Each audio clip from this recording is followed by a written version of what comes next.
Okay, so now in this lecture we continue with our second chapter of module 6, that is RCD. Now in this lecture we'll go with the review committee on Companies Act 2013. Here we know that the MCA has set up a committee to review the Companies Act. The committee has dealt with fraud and corresponding provisions that in section 447 of the Companies Act. Now what are the extract of this? Here, punishment for fraud under section 447. Here we know that section 447 of the Act lays down the punishment of any person found guilty of fraud to imprisonment not less than 6 months, but which may extend to 3 years, which may extend to 10 years, and fine not less than the amount involved in fraud, but which may extend to 3 times the amount involved. Further, in case of fraud involves public interest, the minimum imprisonment shall not be less than 3 years. Here what we have understood? We have understood that there is an imprisonment which in any case shall not be less than 6 months. 6 months to 10 years is an imprisonment term, and in case of a public interest it has to be 3 years. Then in terms of fine, if we talk about, then fine could be 3 times of the amount involved in that case. Now we know that there is it's a broad section because it has covered various things in this.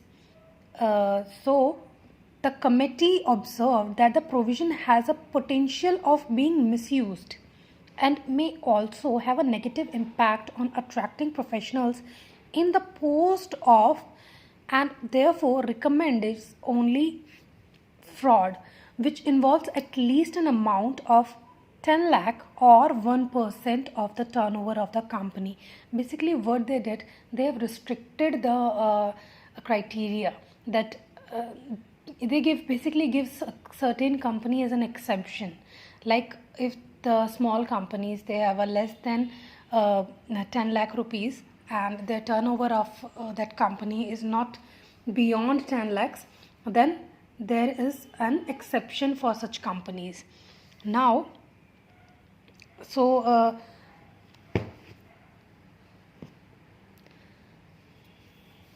there is a basically they have restricted the criteria. Now we'll back to the topic.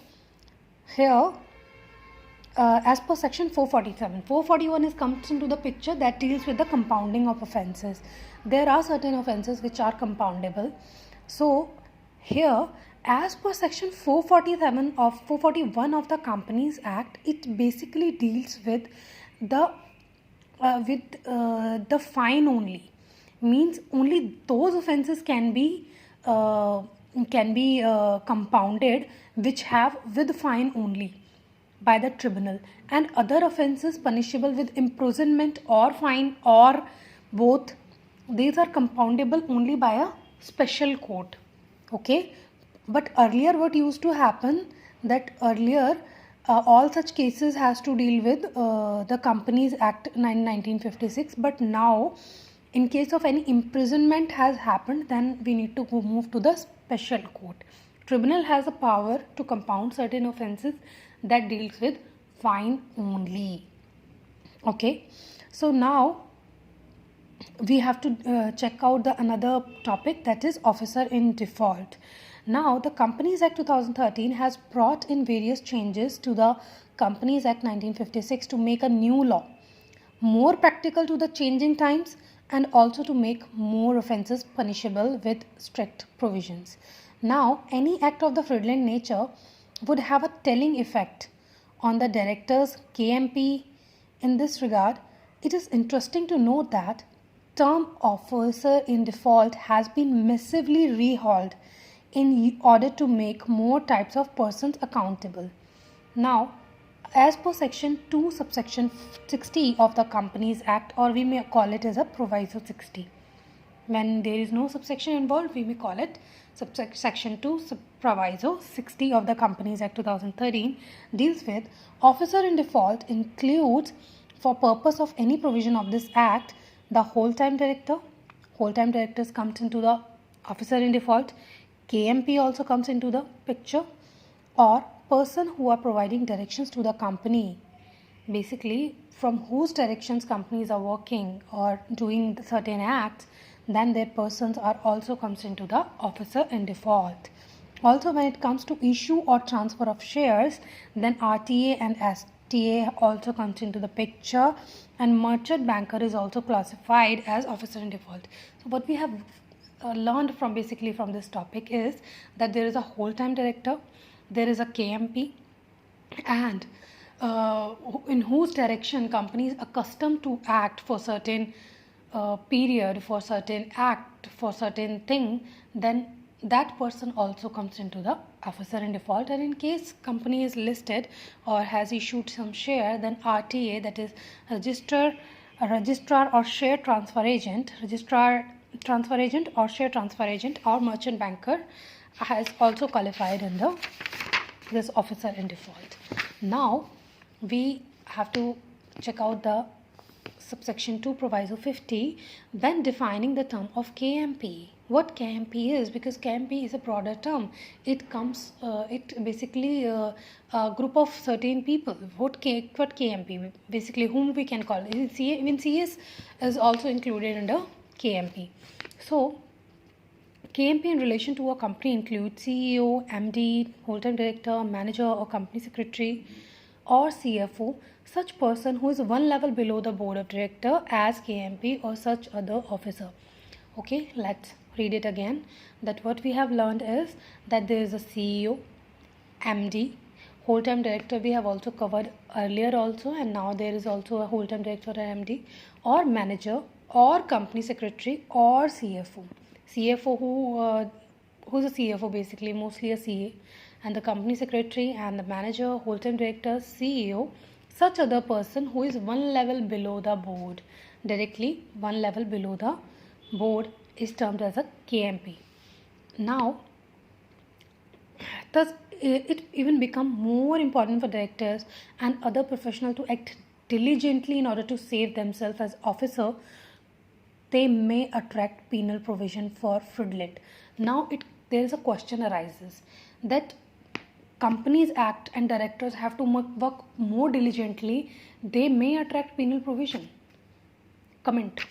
What comment we can say is that there is a section 2 proviso 60 where officer in default, and officer in default comes into the picture where KMP is involved, and KMP, that means directors, MD, CFOs, company secretary, one level below the board, they all persons can come to this ambit. So directors have to work more diligently. Okay. Now, duties of auditors of the company secretary, cost accountants on fraud reporting. Now, for the company secretary, what responsibilities and duties they have? Okay. Now, section 143 of the Companies Act 2013 confers certain powers on the auditors of the company, as well as it casts certain duties on them. Do we cover this another video? I think I should cover till there. Then we'll make another video. Okay. Now, section 143. I love you. You may say is that I love you 143 of the Companies Act confers basically company secretary को प्यार है अपनी duties से ना, we could say. So company secretary has love with their duties. So it's section 143 of the Companies Act confers certain powers on the auditors of the company, as well as it casts certain duties on them. Section 143 subsection 12 carries a non-obstinate clause casting a duty on the auditor of a company to report to certain central government an offence of fraud committed by the company or by its officer or employees. Okay. Now, first proviso of this section also requires the auditor of the company to report to the audit committee of the company in case of fraud involved lesser than the specified amount. If there is a 1 crore of fraud, then lesser than the 1 crore, then the auditor has to inform to the company, and if or the board. any other case. Okay, and if the amount, if it is more than 1 crore, then or to the board in other cases. Basically, what do you want to say? Here is this, that auditor report less than 1 crore, then it is audit committee, and more than 1 crore to the board. Sorry, my bad. Now to board in other cases, and if it is less than 1 crore, then it has to say to the audit committee. Now similar obligations are cast upon the company secretary in practice and cost accountant as a cost auditor. Also, non-compliances with the duty attracts punishment up to 25 lakh rupees. Okay. Now some examples of fraud are as follows. Okay, we'll cover it in another chapter, another lecture. Goodbye.